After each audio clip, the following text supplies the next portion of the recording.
Voltei. Vamos passar aqui, gente. Esse mapa aqui é do livro de vocês, inclusive, e ele mostra muito bem a diferença das economias dos 3 emergentes em relação ao restante da América Latina, beleza? Percebam o título, América Latina Produto Interno Bruto, PIB de 2010. Aqui a legenda basicamente está dizendo pra gente que quanto maior o círculo, maior o PIB, beleza? Ou seja, maior a economia desse país. Opa, vou botar aqui meu relógio para contar. Maior a economia desse país. Show? Agora vamos para o mapa. Olha o México, com um PIB de 1 trilhão em 2010. Olha o Brasil em 2010 com um PIB de 2 trilhões. Olha a Argentina com um PIB de 368 bilhões. Olha aqui a Venezuela. A Venezuela está com um círculo menor, mas percebem que é quase do tamanho da Argentina? Ou seja, relembra aquilo que eu falei no início da aula. É uma economia grande no continente, porém é pouco diversificada, é pouco complexificada. Por isso que ela não entra no rol dos países emergentes latino-americanos, tá? Mas vale a menção honrosa porque é uma grande economia da América Latina, tá bom? Eu não falo grande economia do ponto de vista de ser bom ou ruim, né? Em economia, em relações internacionais, não tem isso. Esse país é bonzinho, esse aqui é malvado. Não, ele é um país que exporta produtos, tá? Então, essa ideia, né, de qualificar entre bom e mal não existe nessa aula, tá bom? A gente está falando de países, de economias. Então, quando eu falo que é uma economia importante, uma economia grande, eu não estou falando que eu sou amiguinho dela. Eu estou falando que ela é uma economia grande. Que ela exporta cifras grandes em dólares. É só isso, tá bom? Então, a gente consegue perceber, inclusive, isso aqui já mostra pra gente que o Brasil em 2010 tinha um PIB de 2 trilhões. Em 2020 já está maior. Né, para lembrar se realmente faz sentido a ideia de que o Brasil está quebrado. Enfim, isso aí já é uma outra aula. Mas vale aqui a menção. E aí a gente está retomando aquele finalzinho da primeira parte da nossa aula, tá? E aqui está falando que falências se multiplicaram pelos Estados Unidos por conta do crash de 29. Os setores da economia mergulharam em uma profunda crise, um aumento significativo no número de pessoas desempregadas no campo e nas cidades. E a crise atingiu outros países que dependiam das importações feitas pelos Estados Unidos, como o Brasil. Ou seja, se de fato a sua economia está quebrada, se você vive uma das piores crises do capitalismo, que foi o crash de 29, se você está com grande parte das suas empresas falindo, a galera está sendo demitida, bom, você vai diminuir as importações que você faz de outros países. Basicamente é o seguinte, eu estou sem dinheiro, não tem como eu comprar do Brasil café, entenderam? Mas o Brasil dependia dessa compra para se manter. O café era um dos principais produtos do Brasil, até aqui nos slides. Ou seja, mais uma vez o Brasil e a América Latina, um mundo, né? Mas aqui, nossa aula sobre a América Latina, mais uma vez, a América Latina é jogada numa crise econômica profunda. O que nos lembra daquela questão da dependência de um país em relação ao outro. Se o Brasil tivesse indústria, ele também é um parque industrial nesse momento diversificado, complexo, como os norte-americanos fizeram. Ele sentiria os impactos da crise? Óbvio que sentiria. Mas seria muito menor do que numa realidade em que ele é um grande exportador de café. Que sejamos claros, qual dos dois produtos vocês acham que tem mais valor acumulado? Ou seja, que é mais caro para vender? Uma saca de café ou uma máquina que vai para a indústria? A máquina, né, gente? Enquanto o Brasil exporta café, os Estados Unidos exporta máquina. Quem lucra mais nessa lógica? Entende? Só que o que acontece é o seguinte, os Estados Unidos, sem café, ele consegue se manter, porque ele pode comprar de outro país, mesmo um país europeu, ou contar com a sua própria produção interna. Agora, o Brasil consegue se manter sem as importações norte-americanas? Não. Porque vamos lembrar, o Brasil tinha desenvolvido alguma coisa de indústria lá durante a Primeira Guerra Mundial. Aqui a gente está em 29. Tem algumas indústrias se desenvolvendo, né? Alguma coisa existente. Ele precisa desses produtos que ele importa dos Estados Unidos para alimentar essas indústrias. Os Estados Unidos conseguem se manter sem o café do Brasil, mas mas o Brasil não consegue se manter sem a indústria norte-americana, sem os produtos norte-americanos. Como é que faz? Quem é dependente de quem? Entendem? Por isso que é sempre importante focar no desenvolvimento de um parque industrial, de uma economia grande, complexa, robusta, desenvolvida, diversificada, enfim. Vamos voltar. Então o Brasil ele era um grande exportador de café para os norte-americanos. Só que os norte-americanos estavam numa crise ferrada e não estavam mais importando o café do Brasil. O Brasil entrou numa crise econômica. Percebem como que um depende do outro? E aí vamos pensar no Brasil, no México e na Argentina. Deixaram de ter condições de importar produtos industrializados. Porque os principais compradores passaram a não poder comprar, o acúmulo de capital diminuiu muito nesses países, eles não podiam mais ficar comprando os produtos que precisavam. Olha qual é a bola de neve que vai crescendo. E aí, nesse sentido, o que acontece? O Estado, nesse momento no Brasil, quem estava na frente era Getúlio Vargas, o Estado mais capitais agropecuários. Professor, por que capitais agropecuários? Pelo seguinte, eu não estou falando há mó tempão que esses países, que a América Latina foi colonizada num modelo de exploração, né, que os principais produtos enviados para a Europa, para os norte-americanos, eram produtos primários, produtos agropecuários. Então, as principais elites desses países, ou seja, a galera que tinha muito dinheiro, obviamente poder político também, eram as pessoas que estavam envolvidas nesse mercado agropecuário, principalmente no Brasil, os produtores de café. Os grandes barões do café de São Paulo, Rio de Janeiro. Tudo bem? Então, esses capitais, esse dinheiro vindo da exportação de produtos primários, exportação de café no Brasil, passaram a investir no setor industrial. Então, olha só que interessante. O Estado chegou para a galera do setor agropecuário, do setor primário, e falou assim, gente, chega aqui que eu quero ter uma conversa com vocês. Vocês estão vendo o que está acontecendo, não estão vendo? A gente não tem como importar. Não tem como. A galera não está interessada em comprar café. Vocês estão vendo, né? Vocês não têm para quem vender café. A Europa está quebrada. Os norte-americanos estão extremamente quebrados. Vocês vão vender café para quem? Vocês estão estocando café para caramba aí. Vocês estão em crise. O país está em crise. Vamos fazer o quê? Vamos continuar tentando vender café para os outros? Não faz nem sentido isso, porque não tem ninguém para comprar. O que o Estado fala? Bora, eu coloco um montante aqui, o maior montante, vocês chegam com a complementação. E a gente começa a construir aqui uma indústria de base. O próprio nome já diz, né? É a base para virem outros setores industriais na sequência. E a galera fala, beleza? Por quê? Ninguém estava comprando café. Eles tinham que tentar se manter com o mercado interno brasileiro. Então vamos focar em desenvolver aqui a indústria, né, para conseguir desenvolver alguma coisa, né, ter algum lucro com a galera aqui de dentro mesmo. Vamos vender aqui dentro. Então começa, né, a desenvolver uma robustez maior na indústria brasileira nesse momento, com muita força. Tá?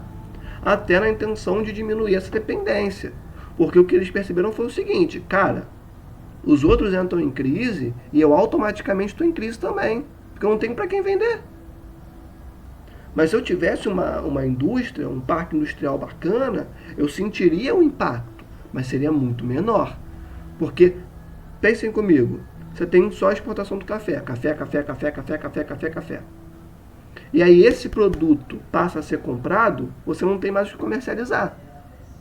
Agora, se você tem uma indústria que produz outros produtos, que vende para o mercado interno, até para outros países, aqui da América Latina mesmo, você consegue ter uma outra fuga, sabe? Você tem o café caiu, você tem a indústria. Entendem? Agora, sem a indústria você não tem nada. E aí, esses 3 países começam a consolidar um parque industrial interessante para eles terem algum tipo maior de independência em relação aos norte-americanos, principalmente, já nesse momento, e a Europa. Uma redução da dependência do setor primário. Hoje em dia, inclusive em 2020, alguns estudiosos, alguns geógrafos, inclusive, apontam que o que está acontecendo no Brasil é o inverso. A gente está abrindo mão de desenvolver indústria, nós estamos vendendo as nossas indústrias para Estados Unidos e Europa, os mesmos de sempre, e focando só no agronegócio. O Brasil, inclusive, está deixando de focar na criação de tecnologia para o agronegócio, para focar em importar tecnologia de outros países e botou toda a sua atenção só em produzir soja, milho, ignorando todo o resto. Ou seja, alguns estudiosos estão apontando que o Brasil do século XXI, de 2020, está querendo voltar a ser aquele Brasil do século XIX. Brasil do século XVIII, XVII, XVI. Que o foco da economia dele era única e exclusivamente exportação de matérias-primas, de commodities, de café, cana-de-açúcar, látex, minério de ferro, ouro, só. Enfim, isso aí é uma outra aula à parte. Vamos voltar para cá.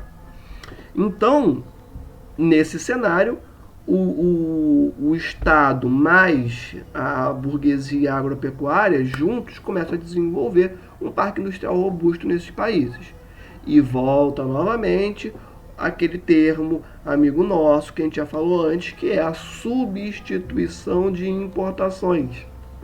Ou seja, a substituição ocorre durante a Primeira Guerra, ocorre durante o crash de 29 e vamos ver se ela vai aparecer de novo em algum momento. O próximo momento aqui na nossa aula é o da Segunda Guerra Mundial, que vai de 1939 até 1945. Tá? Nesse cenário, houve uma expansão industrial por razões muito semelhantes às da Primeira Guerra Mundial. Substituição de importações novamente, impossibilidade de importação de produtos industriais. Várias empresas nacionais consolidaram-se, principalmente no Brasil, México e Argentina. O que aconteceu? A mesma coisa, basicamente. Era a Segunda Guerra Mundial, não era? O que os outros países fizeram? Vamos focar aqui, ó, bum, bum, bum, bum, bum, em atender a necessidade de guerra. Estados Unidos, Inglaterra, todo mundo envolvido na guerra estava focado na guerra. O que os países latino-americanos fizeram? Um processo de substituição de importações novamente. Focaram, mais uma vez, na complexificação, no desenvolvimento de suas indústrias nacionais. É nesse momento que no Brasil, várias empresas nacionais começam a se consolidar e falam, não, peraí, eu vim e eu não sou só um surto industrial. Não, eu vim para ficar. Eu sou a Petrobras. Eu tô aqui. Entendeu? Não, eu sou uma empresa nacional, estatal, e eu não vou sair daqui. Eu vou continuar existindo. É nesse momento que muitas empresas no Brasil, México e Argentina se consolidam enquanto tal, e muitas existem até hoje, com a própria Petrobras no Brasil. Tá? Então, é isso. Beleza? Então, o cenário da Segunda Guerra Mundial é muito semelhante ao que aconteceu na Primeira. A dependência dos países, a impossibilidade de importar produtos deles, de exportar produtos para eles. Temos que fazer alguma coisa, encontrar uma alternativa, vamos focar na nossa própria indústria, no nosso mercado interno, vamos investir, enfim, mesmo cenário, tanto que várias empresas se consolidam nesse momento, tá bom? Agora, o próximo período é de 1950 até os dias atuais, até hoje. Houve uma intensificação da instalação de filiais de grandes empresas transnacionais norte-americanas e europeias na América Latina, no continente africano e no continente asiático. Isso aqui é muito importante, gente. Muito importante até para vocês entenderem o mundo de hoje, que é o seguinte. No Brasil, em específico, nessa década de 50, nós tivemos o JK, Juscelino Kubitschek. E um dos planos, na verdade, um dos planos não, o plano de desenvolvimento econômico de JK era justamente o que eles chamavam de plano de metas, né? 50 anos em 5. Vamos desenvolver em 5 anos o equivalente a 50 anos dentro do Brasil. O que o JK faz? Ele abre o mercado brasileiro e fala para as empresas multinacionais: venham. Percebam, há uma mudança do paradigma de desenvolvimento industrial no Brasil nesse momento. Não é mais uma intenção de desenvolverem a indústria por meio de substituição de importações. Por mais que tenha continuado existindo, tá? A substituição não deixou de existir. Ela existia concomitantemente. Mas o Estado brasileiro não estava focado 100% em substituir aquilo que ele importava. O Brasil estava focado em diversificar o seu parque industrial, mas não criando empresas brasileiras focadas em tecnologia, focadas em crescer, em atender o público. Não. O que JK faz é: empresas dos outros, venham para o meu país. Ou seja, cria-se agora uma outra forma de dependência, que não é só pelas exportações de produtos primários, mas também pelas empresas dos outros. Quer um exemplo? Carro. Alguns dos carros que vocês veem na rua são brasileiros? São montados no Brasil.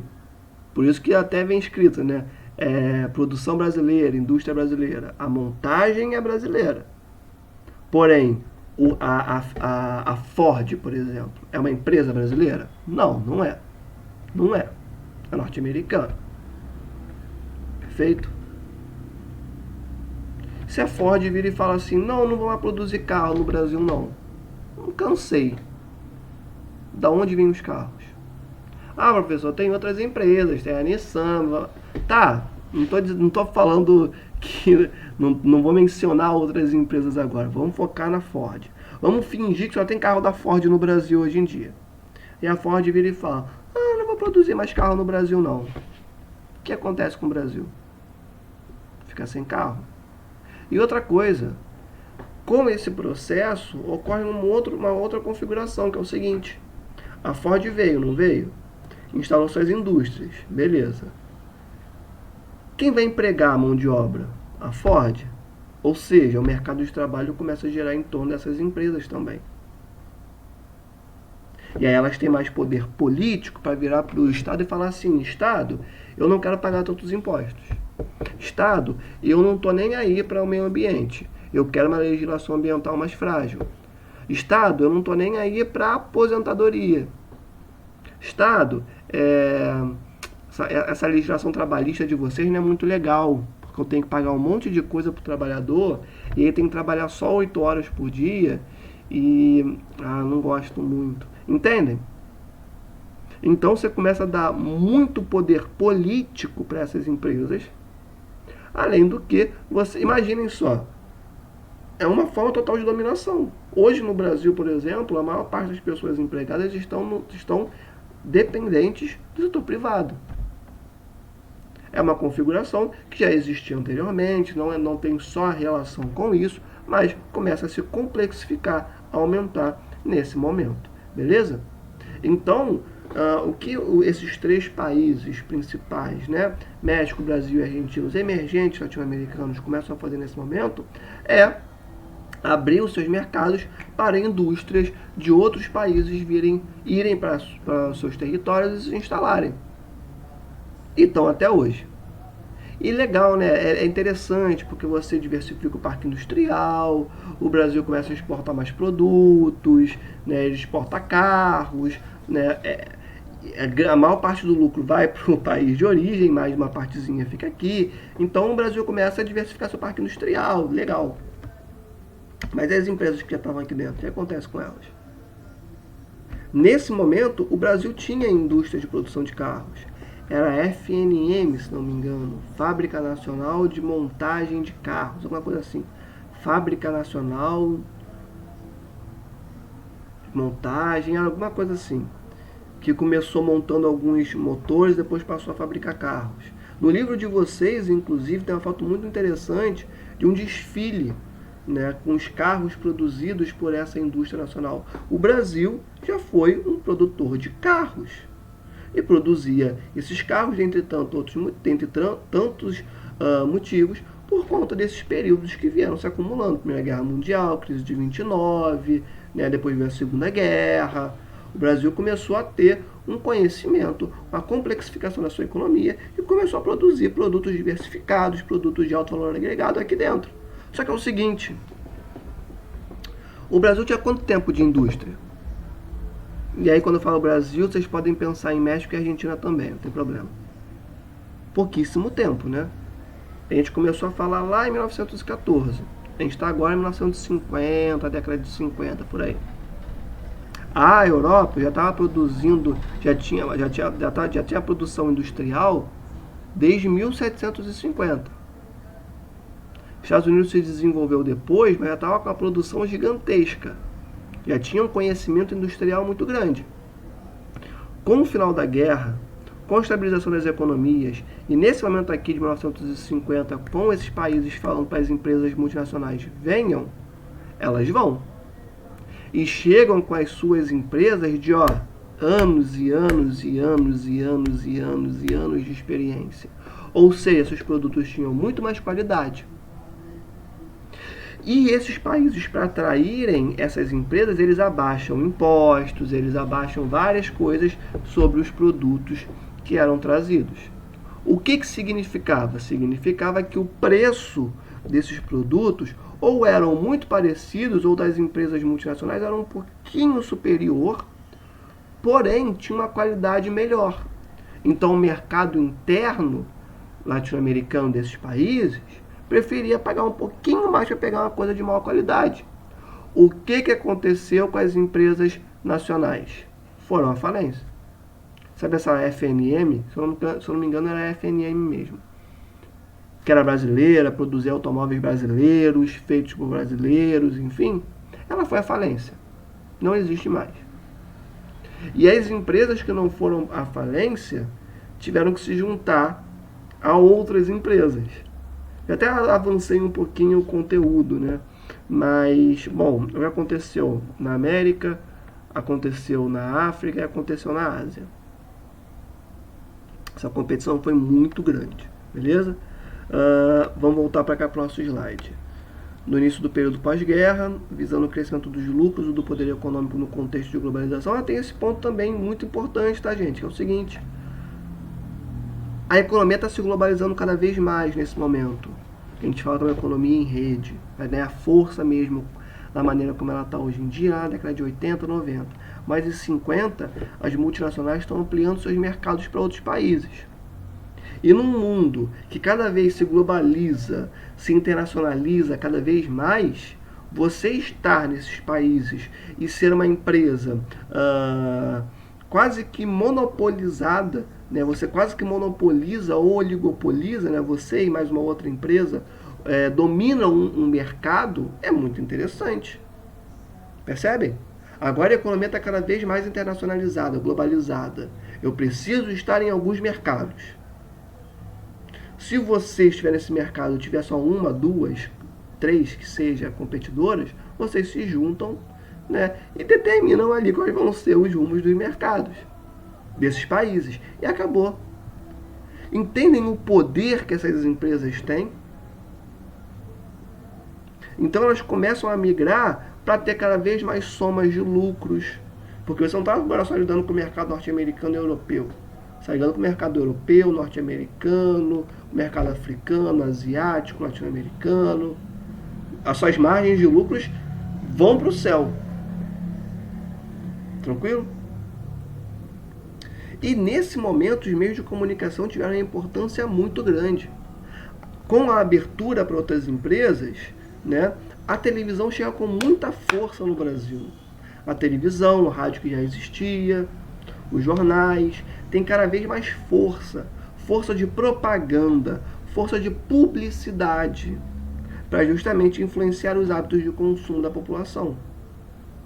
Porque vamos dizer que o McDonald's, eu não sei se realmente é o McDonald's, tá? Eu não sei qual ano que o McDonald's chegou no Brasil. Mas vamos dizer que, sei lá, o McDonald's chegou no Brasil nesse momento.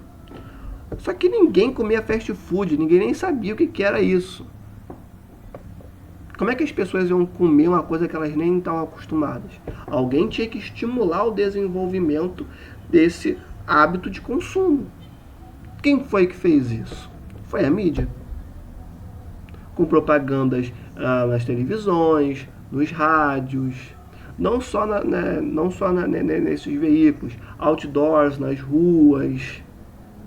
Né? Aí um carro que era feito por uma empresa multinacional, estampado assim, as pessoas olhavam e falavam, pô, eu quero, que isso, eu quero esse carro.